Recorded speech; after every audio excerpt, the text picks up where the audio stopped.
Momen Prabowo spontan lempar kemeja dan topi yang dikenakannya ke arah buruh di May Day 2025.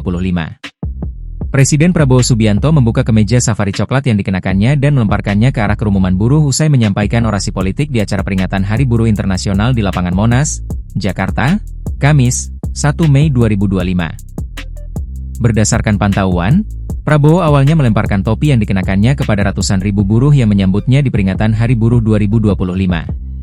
Kemudian, Prabowo tampak mulai membuka kancing bajunya dan mengeluarkan sejumlah barang yang berada di saku kemejanya. Selanjutnya, kemeja dengan warna khas Prabowo tersebut dilemparkan dari atas panggung ke arah buruh yang ada di depannya. Usai melemparkan baju tersebut, Prabowo tampak memberi semangat kepada para buruh yang hadir. Namun, Prabowo tampak mengenakan kemeja safari dengan motif yang sama sebelum meninggalkan tempat acara peringatan May Day 2025. Bahkan, Prabowo sempat melemparkan kembali topi kepada para buruh seraya berjalan meninggalkan kawasan Monas.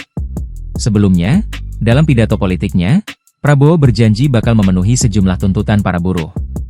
Di antaranya terkait pengesahan Undang-Undang, UU, Perlindungan Pekerja Rumah Tangga, PPRT, dan mendukung pembahasan UU Perampasan Aset.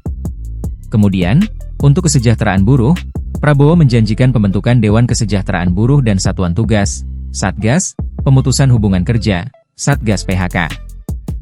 Saya ingin beri hadiah kepada kaum buruh pada hari ini, saya akan membentuk segera Dewan Kesejahteraan Buruh Nasional, kata Prabowo dalam pidatonya, Kamis.